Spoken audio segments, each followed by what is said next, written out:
નમસ્કાર વિદ્યાર્થી મિત્રો, ધોરણ 11 સાયન્સના ફિઝિક્સ વિષયના પ્રકરણ નંબર 5 કાર્ય ઉર્જા અને પાવરના લેક્ચર નંબર 7માં આપ સૌનું સ્વાગત છે. આપણે અગાઉ જે 6 લેક્ચર્સ જોયા, આપણા ચેપ્ટરનું નામ છે કાર્ય ઉર્જા power, work energy end power.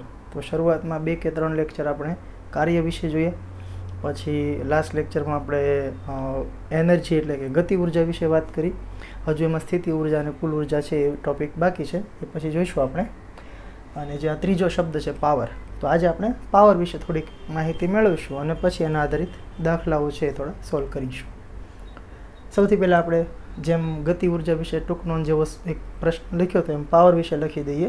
વ્યાખ્યાથી શરૂઆત કરીએ તો પાવર જે છે એને કહેવાય કાર્ય કરવાનો સમય દર, જેને આમ કાર્ય ત્વરા એવું પણ નામ આપવામાં આવે છે. બરાબર, તો કાર્ય કરવાનો સમય દર, કાર્ય કરવાના સમય દરને, અથવા આને તમે બીજા શબ્દોમાં લખવું હોય ને તો સમય દર એટલે અમે છેદમાં સમય હશે એવું કંઈક હશે આ વાત, હે ને. તો બીજા શબ્દોમાં લખવું હોય તો આવું કહેવાય કે ભાઈ એકમ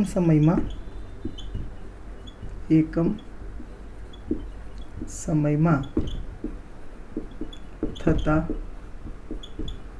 કાર્યને પાવર કહે છે.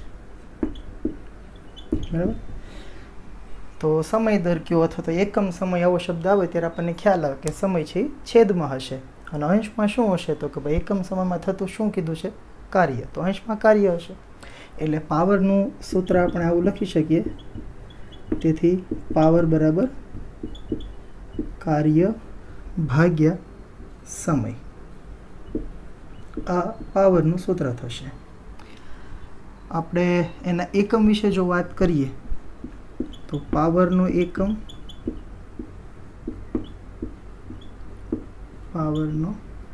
એકમ જો કાર્યનો એકમ છે જૂલ અને સમયનો એકમ છે સેકન્ડ. એટલે એક તો એકમ આપણે લખી શકીએ જૂલ પ્રતિ સેકન્ડ. આમ તો સેકન્ડમાં ખાલી એસ જ લખવાનો હોય, પણ ઘણી જગ્યાએ આખું SEC લખતા હોય છે. ચલો, જૂલ પ્રતિ સેકન્ડ, ઓકે. અથવા આનો બીજો એકમ છે વોટ. તમને કદાચ આવું નાનપણમાં કદાચ સાંભળ્યું હોય, વરાળ યંત્રનો શોધક વૈજ્ઞાનિકનું નામ છે જેમ્સ વોટ. તો એના નામ પરથી આપણે પાવરનો એકમ છે વોટ કહીએ છીએ. વોટ જો એક જ અક્ષરમાં લખવું હોય તો કેપિટલ W લખવાનો, અને જો આખું નામ લખવું હોય, જો કે એવું બહુ ઓછા લોકો લખતા હોય છે, તો સ્મોલમાં વોટ લખવાનો, WATT. તો આ થઈ ગયો પાવરનો એકમ. પછી પારિમાણિક સૂત્રની વાત કરીએ તો પારિમાણિક સૂત્ર આનું શું બનશે? જો આપણે ખાલી એની ટૂંક નોંધ જ બનાવીએ છીએ, અત્યારે 2 કે 3 માર્કમાં પાવર વિશે પૂછે તો આવું કંઈક તમે લખી શકો એટલા માટે.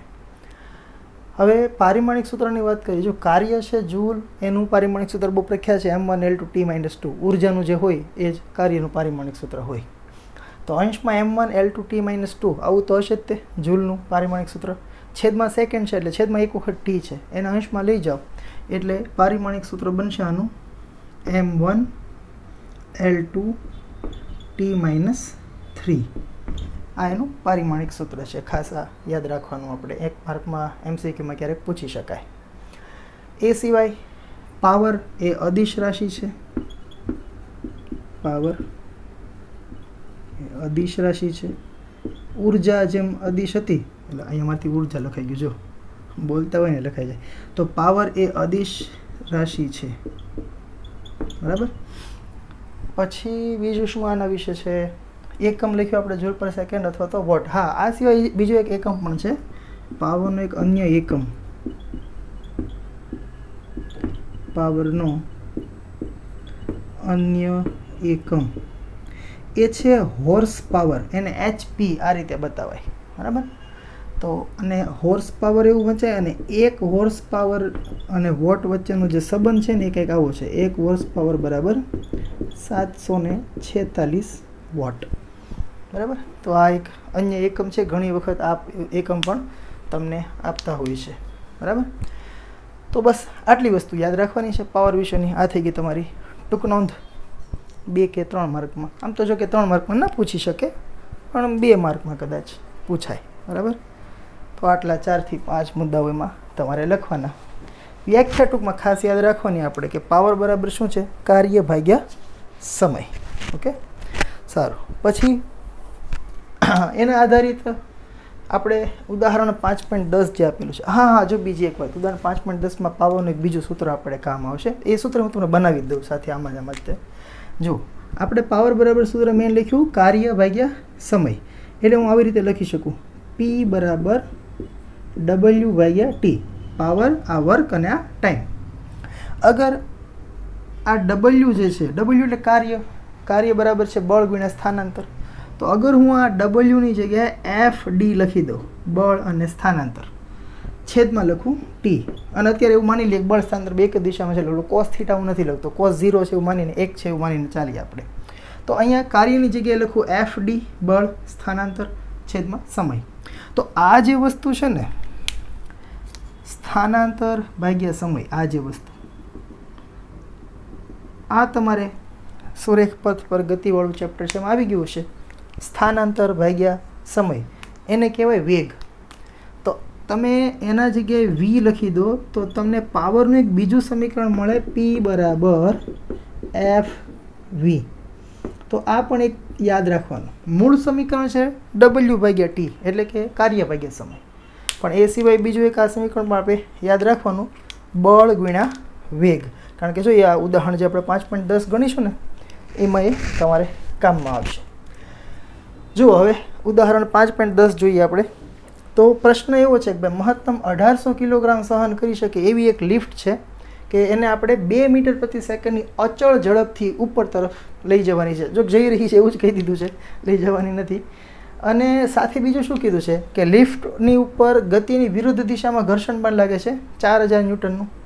તો મોટર વડે લિફ્ટને પૂરો પડાતો લઘુત્તમ પાવર ગણો. એક વોટમાં કહેવાનો છે ને પછી એના હોર્સ પાવરમાં પણ આપણે ગણવાનો છે. તો અહીંયા તમને લિફ્ટનો વેગ આપેલો છે, જુઓ 2 મીટર પર સેકન્ડ, એટલે આ સમીકરણ છે એનો ઉપયોગ આવશે. બરાબર, અહીંયા કાર્ય ભાગ્યા સમય નહીં લખીએ. તો પાવર બરાબર FV કહેતા V તમને તૈયાર આપેલો છે. હવે F એટલે શું? તો કે F એટલે એ લિફ્ટ પર લગાડવું પડતું બળ. હવે લિફ્ટ ઉપર કેટલું બળ લગાડવું પડે? તો કે મિનિમમ આપણે લિફ્ટને ઉપર લઈ જવી છે તો મેક્સિમમ એ વધુમાં વધુ કેટલા કિલોગ્રામ એમાં સમાઈ શકે દળ? તો કે 1800 કિલો. એટલે આ 1800 કિલો જે દળ છે એનું mg પ્લસ 4000નું શું છે અહીંયા ઘર્ષણ બળ છે. આ બે ટોટલ થાય ને આટલું બળ તો મિનિમમ આપણે એ લિફ્ટને આપવું પડે, તો જ લિફ્ટ ઉપર જશે. બરાબર, તો અહીંયા આગળ આપણે લખીએ પહેલાં તો P બરાબર FV. V તમને તૈયાર આપેલો છે, પણ F એટલે શું? તો કે F એટલે એક તો mg પ્લસ ઘર્ષણ બળ. ઘર્ષણ બળને આપણે સ્મોલ f થી બતાવતા તમને જો યાદ હોય તો, અને ગુણાકારમાં V. બરાબર, ઘર્ષણ એ ધ્યાનમાં લેવું પડે ને. જો ઘર્ષણ રહિત હોત તો ખાલી આ એનું mg જ આપણે ધ્યાનમાં લેત. તો m કેટલું છે? તો કે 1800 કિલો. આપણે g બરાબર લઈ લઈએ 10 પ્લસ ઘર્ષણ કેટલું છે? 4000, અને એને ગુણાકારમાં V કેટલો છે? તો કે ભાઈ 2. 18 ગુણ્યા 10 એટલે 18000 થશે. 18000 ને 4000 થશે 22000. તો 22000 ગુણ્યા 2 એટલે કે 44000 વોટ. 44000 ને તમે 44 કિલો વોટ પણ કહી શકો. ઓકે, તો જરૂરી પાવર થશે 44 કિલો વોટ. હવે આને નાને આપણે પાછું શેમાં ફેરવવાનો છે? હોર્સ પાવરમાં. હવે એક હોર્સ પાવરમાં કેટલા વોટ હોય? 746. તો 746 એ 1 આટલા કેટલા ત્રિરાશિ મૂકીને તમે ગણી શકો. અને તમને સીધું જ કહી દઉં કે તમારે શું કરવાનું, જે વોટ આપેલા હોય ને એને ભાગ્યા કરી દેવાના 746. દેખાય છે કે આ 746 લખ્યું? હા, દેખાય છે. હવે બાજુમાં જ લખી દઉં, કારણ કે કદાચ નીચે લખું તો એ નીચે વાળું ના દેખાય એવું બની શકે. તો 44000 ભાગ્યા 746 કરીશું એટલે 58.98. આનો જે જવાબ છે એ આવે છે 58.98. એટલે અંદાજે તમે લખી શકો આને 59 હોર્સ પાવરને લખાય HP. ઓકે, તો આ રીતે FV નો ઉપયોગ કરીને પણ પાવર છે પૂછી શકાય. મને પરફેક્ટ યર યાદ નથી, પણ આજથી લગભગ 2 કે 3 વર્ષ પહેલાં JEE મેઇન એક્ઝામ જે લેવાની ને એમાં આ પ્રશ્ન આમ કહેવાય કે બેઠો પૂછાણો હતો. પણ હા, એમાં એમણે ફરક શું કર્યો હતો કે દળ કે વેગમાં એક જ આંકડાનો ફરક કર્યો હતો કે આ 2 મીટર પર સેકન્ડનો વેગની જગ્યાએ 3 કે 4નો વેગ આપી દીધો હતો. બરાબર. તો આ બેઠો પ્રશ્ન આમ કહેવાય કે JEE મેઇનમાં પણ પૂછી શકાય. બરાબર. પણ તમને ખાલી એક કન્સેપ્ટ ક્લિયર હોવો જોઈએ કે પાવર બરાબર માત્ર કાર્ય ભાગ્યા સમય નહીં, બળ ગુણ્યા વેગ પણ લખી શકાય. ઓકે, સારું. ચાલો, તો આ થઈ ગયું પાવરની વાત. અને અહીંયા ખાસ પાછું એ યાદ રાખજો કે અહીંયા F એટલે કે લિફ્ટ ઉપાડવા માટે જે બળ લગાડવું પડશે એ વજન જેટલું તો લગાડવું જ પડશે. 1800 કિલોનું અંદર વજન હોય, 1800 કિલોનું દળ, એનું જે વજન હોય એ તો ઉપાડવાનું જ છે, પ્લસ ઘર્ષણ ધ્યાનમાં રાખવું પડે. એટલે ટોટલ 22,000નું બળ તમારે ઉપર તરફ લગાવવું પડે. એને ગુણ્યા આપણે V કરીને પાવર મેળવવું. સારું, ચલો. એના પછી આ એક સ્વાધ્યાયનો પ્રશ્ન છે 5.15. એક બિલ્ડિંગના ગ્રાઉન્ડ ફ્લોર ઉપર રહેલ પંપ એ 30 મીટર ક્યુબ કદની ટાંકીને 15 મિનિટમાં ભરી શકે છે. જો ટાંકી ગ્રાઉન્ડથી 40 મીટર ઊંચાઈ હોય, પંપની કાર્યક્ષમતા 30% હોય, તો પંપ દ્વારા કેટલા વિદ્યુત પાવરનો ઉપયોગ થયો છે? પ્રશ્ન બહુ સરસ છે, અટપટો પ્રશ્ન છે. એને એક સ્ટેપ બાય સ્ટેપ આપણે જુદો પાડીને સમજતા જઈએ. તો અહીંયા મેઇન વસ્તુ શું છે કે પંપને કામ કરવાનું છે, પંપને કાર્ય કરવાનું છે. શું કાર્ય કરવાનું છે?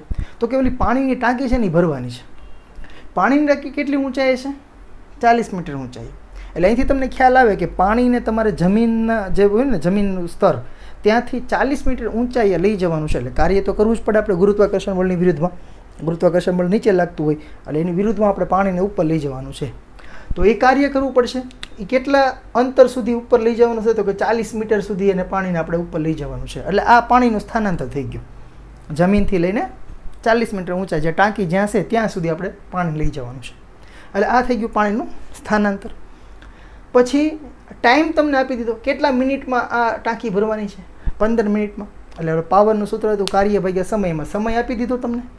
હવે કાર્ય ઘટે તો કાર્યમાં સૂત્ર શું છે? તો કે કાર્ય એટલે બળ ગુણ્યા સ્થાનાંતર. સ્થાનાંતર કેટલું કરવાનું? તો કે ભાઈ જમીનથી લઈ પંપ જે છે એ જમીન ઉપરથી પાણીને ક્યાં સુધી લઈ જાય છે? ટાંકી સુધી. એટલે કે 40 મીટર ઊંચાઈએ એને લઈ જવાનું. એટલે સ્થાનાંતર આપી દીધું આપણને. હવે ઘટે શું? બળ. બળ કેટલું લગાડવું પડશે? તો કે અહીંયા આપણે બળ કેવું લગાડવું પડશે? જે ગુરુત્વાકર્ષી પાણી છે એ સામાન્ય રીતે નીચે શા માટે રહે? તો ગુરુત્વાકર્ષણને કારણે. તો ગુરુત્વાકર્ષી બળ જેટલું બળ આપણે ઉપરની તરફ લગાડવું પડશે. એટલે કે mg લગાડવું પડશે.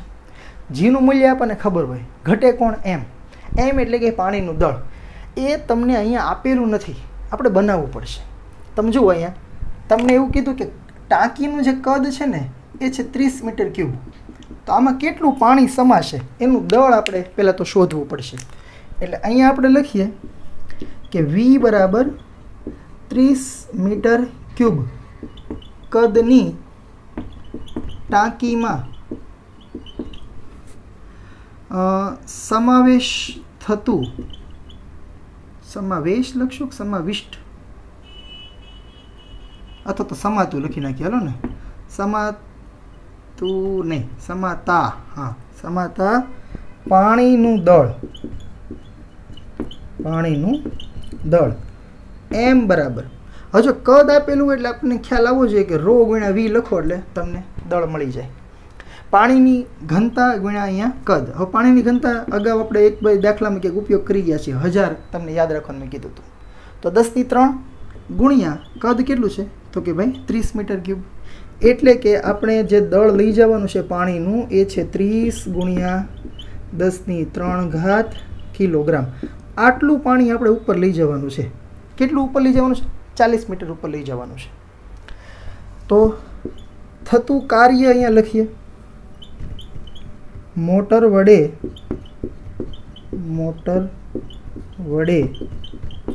થતું કાર્ય. તો કાર્ય W બરાબર આપણે ગુરુત્વાકર્ષી બળ જેટલું બળ લગાડવું એટલે mg, સ્થાનાંતર h, અને અહીંયા લખું હું cos θ. પાણીને ઉપર લઈ જવું છે એટલે બળ ઉપર લગાડવું પડશે. સ્થાનાંતર ઉપર તરફ થાય છે એટલે કે થીટા છે 0 આવશે. બળ અને સ્થાનાંતર બે જ દિશામાં છે એટલે ત્યાં cos 0 1 લખી દઈએ આપણે. એટલે કેટલું કાર્ય કરવું પડશે? આ મોટરને કેટલું કામ કરવું પડશે? તો કે m એટલે કે 30 10⁻³ બરાબર. હવે અહીંયા જીનું મૂલ્ય જે છે એ 10 લેવાનું છે કે 9.8? તો રકમમાં 10 કીધું નથી. એચ છે 40. ચલો ને અત્યારે હું 9.8 લઉં. જો જવાબ નહીં આવે તો પછી આપણે 10 લઈ લઈશું. જવાબ પછી ચેક કરી લઈશું આપણે ટેક્સ્ટ બુકની અંદર. તો જી 9.8 લઈ અને એચ કેટલી હાઇટ ઉપર લઈ જવાનું છે તો કે 40. તો ટોટલ કાર્ય થશે W બરાબર આ ત્રણેયનો ગુણાકાર કરીએ આપણે. એક તો આ ગરમી બહુ થાય છે.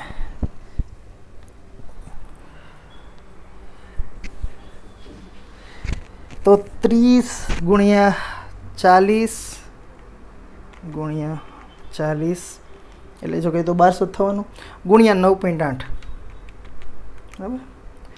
તો 11,760. ફરી એકવાર ગુણાકાર કરી લઉં. 30 ગુણ્યા 40 ગુણ્યા 9.8 11,760. ઓકે, તો 11,760 ગુણ્યા 10 ની 3 ઘાત તો બાજુમાં છે જ ને. ઓકે, અને કાર્યનો એકમ જૂલ. તો આટલું કાર્ય કરવું પડશે. તો પાવર કેટલો થશે તો તેથી મોટર વડે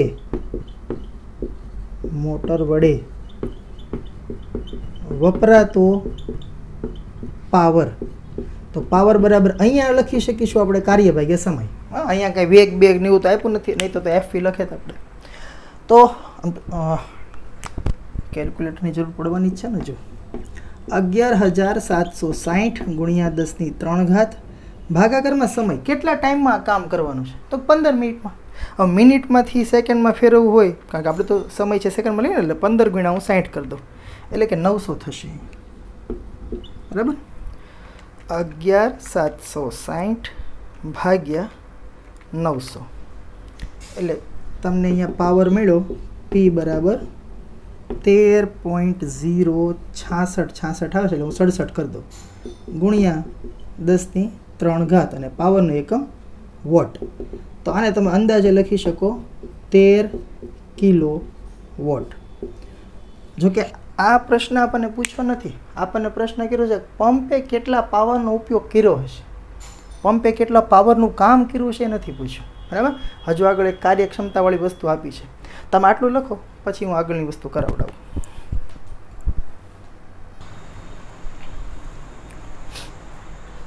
સારું, તો ફરીવાર આખો પ્રશ્ન છે વ્યવસ્થિત સમજી લેજો. પ્રશ્નમાં એવું કહેવું છે કે 15 મિનિટમાં પાણીની ટાંકી ભરવાની છે. તો પાણીની ટાંકી ભરવા માટે સૌથી પહેલાં આપણે કેટલું પાણી લઈ જવું પડશે એનું દળ શોધ્યું એમ. પછી આપણે એને ગુરુત્વાકર્ષણની વિરુદ્ધમાં લઈ જવું પડશે એટલે ગુરુત્વાકર્ષણ બળ mg વાળું સૂત્ર લખી અને આપણે કાર્યની ગણતરી કરી કે ભાઈ કેટલું કાર્ય કરવું પડશે આ પાણીની ટાંકી ભરવા માટે. એટલે mgs cos થીટા, mg બળ છે, h એ સ્થાનાંતર છે, 40 મીટર ઊંચાઈ લઈ જવાનું અને cos થીટા મેં 0 લખ્યું કારણ કે બળ એ ઉપર લગાડશું સ્થાનાંતર ઉપર થશે. એના પરથી કાર્યની ગણતરી કરી અને એના ઉપરથી મોટર વડે વપરાતો પાવર, મોટરે કેટલો પાવર આપ્યો આપણને, કેટલું કામ કર્યું, કેટલા પાવરનું, તો એનું આપણે સૂત્ર લખ્યું કાર્ય ભાગ્યા સમય. કાર્ય સમય છે 15 મિનિટ અને મેં સેકન્ડમાં ફેરવી 15 ગુણ્યા 60 900 થાય અને અંદાજે 13 કિલોવોટનું કાર્ય જે છે એ આપણને મોટરે કરીને આપ્યું. બરાબર, એટલો પાવર એનો વપરાણો મોટરનો. પણ આપણને પ્રશ્નમાં તમે જુઓ કે એવું કીધું છે કે પંપની જે કાર્યક્ષમતા છે એ છે 30%. હવે આ કાર્યક્ષમતા એટલે શું?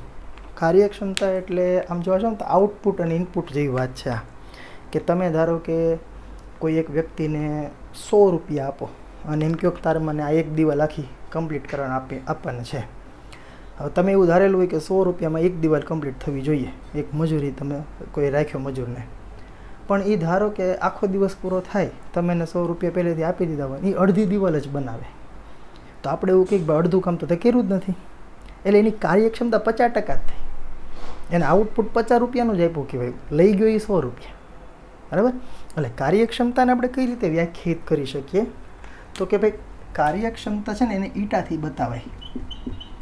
કાર્યક્ષમતા આ ઈટા સિમ્બોલ છે એના માટે. એને આપણે આ રીતે લખીએ કે આઉટપુટ પાવર છેદમાં ઇનપુટ પાવર. બરાબર, હવે અહીંયા આપણે મોટરના કિસ્સામાં જો વાત કરીએ તો આઉટપુટ પાવર એટલે શું તો કે આપણે એની પાસે જે કામ કરાવ્યું, આપણને જે કામ કરીને આપ્યું ને એમાં એણે જે પાવર વાપર્યો એ આઉટપુટ પાવર. એટલે કે આ 13 કિલોવોટ કે પાણીને 40 મીટર ઊંચાઈએ જે ટાંકી હતી ત્યાં સુધી પહોંચાડી દીધું. એમાં જેણે પાવર વાપર્યો એ આપણો આઉટપુટ આપ્યું કહેવાય મોટરે આપણને. તો ઇનપુટ શું? તો કે મોટરને ચલાવવા માટે આપણે એની ઇલેક્ટ્રિસિટી આપી છે ને, તો વિદ્યુત વડે એને જે પાવર આપણે આપ્યું એ ઇનપુટ પાવર, અને મોટરે આપણને જે કાર્ય કરીને આપ્યું એમાં જે એણે પાવર વાપર્યો એ આઉટપુટ પાવર. એટલે આટલા પાવર માટેનું એણે કાર્ય કર્યું, તો એણે ઇનપુટ કેટલું લીધું હશે? પ્રશ્ન એ છે. જો તો પંપ દ્વારા કેટલા વિદ્યુત પાવરનો ઉપયોગ થયો હશે, એટલે એણે ઇનપુટમાં કેટલો પાવર લીધો હશે એ આપણે ગણવાનો છે. કેટલું કાર્ય કર્યું, કાર્ય કરવામાં કેટલો પાવર એણે વાપર્યો એ નથી પૂછ્યું તમને. આ 13 કિલોવોટ જે આવ્યું એ શું આવ્યું? પાણીને 40 મીટર ઊંચાઈએ લઈ જવા માટે વપરાતો પાવર આવ્યો. આટલો પાવર એને વાપર્યો, પણ એણે આપણે ઇલેક્ટ્રિસિટી સ્વરૂપે કેટલો લીધો હશે, ઇનપુટમાં કેટલો લીધો હશે એ શોધવાનો છે. તો એ શોધવા માટે આપણે શું કરીશું? આ ઈટા એટલે કાર્યક્ષમતા તમને 30% આપી છે. ટકામાંથી તમારે સાદું રૂપ આપવું હોય તો ભાગ્યા 100 કરવાના. આ તો ખબર જ હોય, કોઈ પણ વસ્તુને ટકાવારીમાં ફેરવવું હોય તો ગુણ્યા 100 કરીએ, અને ટકાવારી આપી અને સાદું રૂપ આપવું તો ભાગ્યા 100 કરવાના. એટલે 30/100 તમને આપેલું છે. પી આઉટપુટ, આઉટપુટ એટલે એણે કેટલાનું કાર્ય કર્યું? 13 કિલોવોટ. એટલે અહીંયા હું 13 kW આવું લખું. અને છેદમાં પી ઇનપુટ, પી ઇનપુટ એટલે વિદ્યુત પાવર આપણે જેને આપ્યો એ આપણે શોધવાનો છે. તો અહીંથી તમે પહેલાં તો 0 0 કેન્સલ કરી દો. આ પી ઇનપુટને હું અહીંયા લઈ લો, આ બધું સામે જવા દો. તો પી ઇનપુટને તમે કરતા બનાવો એટલે તમને મળશે આ 10 થી સામે ગુણાકારમાં જશે ને, એટલે 13 ગુણ્યા 10 અને 3 છે એ ભાગાકારમાં જશે, અને બાજુમાં કિલોવોટ. 13/3 કેટલા થાય? 13/3 4.33. તો ઇનપુટમાં જેણે પાવર લીધો એ હશે 4.33 ગુણ્યા 10 કિલોવોટ. મેં 13/3 જ કર્યું હજી. આ ગુણાકારમાં 10 છે બાજુમાં રાખેલા છે. આ 10 થી ગુણાકાર કરી નાખો એટલે આ થઈ જશે તમારે 43.3 કિલોવોટ. તો આટલો એનો ઇનપુટ પાવર હશે, એટલે કે આટલો એણે વિદ્યુત પાવર એણે લીધો હશે આપણે જેને આપતા હોઈએ એ. 43માંથી કામ એણે કેટલાનું કર્યું? 13 કિલોવોટનું જ કર્યું. બરાબર? એટલે આપણને જે પ્રશ્ન પૂછ્યો છે એ ખાસ જોજો કે કેટલા વિદ્યુત પાવરનો ઉપયોગ થયો, એટલે કેટલું ઇનપુટ લીધું હશે એ શોધવાનું છે, નહીં કે કેટલાનું કામ કર્યું. ઓકે, સારું. તો આશા રાખું કે તમને આ ક્લિયર થઈ ગયો હશે ટોપિક આખો. બરાબર? પાવરનું ખાસ સૂત્ર યાદ રાખવાનું, પાવર બરાબર કાર્ય ભાગ્યા સમય, અથવા એને તમે લખી શકો FV, બળ ગુણ્યા વેગ. આ સિવાય પણ તમારે સ્વાધ્યાયમાં દાખલો છે, આપણે એકવાર આનો જવાબ છે એ ચેક કરી લઈએ ને. પાછું ઓલું 9.8 ને G10 લેવામાં આપણે મિસ્ટેક હતી, કદાચ 10 લેવાનો હોય તો એ પ્રમાણે જવાબ અલગ હશે. જોઈ લઉં હું એકવાર. પ્રશ્ન નંબર છે 5.15, સ્વાધ્યાય 5.15. 43.6 કિલોવોટ જવાબ આપ્યો છે, એ આપણે અહીં 43.3 આવ્યું. તો તમે G10 લઈ લેશો ને તો કદાચ 43.6 આવી જશે. બરાબર? બાકી તો 43 કિલોવોટ આવ્યું એટલે ચાલશે. અને જો કે એમાં કોઈ બહુ તકલીફવાળી વાત નથી, તમે એમાં ચિંતા ન કરતા કે અમને થોડી ખબર પડે G કેટલો લેવાનો છે. જો પ્રશ્ન તમને 10 કીધો હોય G લેવાનો તો વસ્તુ બરાબર છે, ન કીધો હોય તમે 9.8 G લઈ લો અને બધું ગણી નાખો તો આ જવાબ આપણો સાચો જ છે, આમાં કંઈ ખોટું નથી તમ તારે. બરાબર? પણ પુસ્તકમાં 43.6 આપ્યું છે એટલે કદાચ એ લોકોએ G10 લીધો હશે, બસ. બાકી કાંઈ ખાસ ફરક છે નહીં. આ રીતે તમારે એની ગણતરી છે એ કરવાની છે. બરાબર? સારું. તો આ મેં તમને 5.15 છે સ્વાધ્યાયનો પ્રશ્ન કરાવ્યો. હવે આ પાવર આધારિત હજી તમારે સ્વાધ્યાયની અંદર 5. કેટલું ખબર? 21, 22 અને 23 આ 3 પ્રશ્નો આપેલા છે. તો એ તમે જાતે ગણવા માટે પ્રયત્ન કરજો. ન થાય તો પછી હું નેક્સ્ટ લેક્ચરમાં એના વિશે વાત કરીશ. Okay, thank you. મળીએ નેક્સ્ટ લેક્ચરમાં આપણે.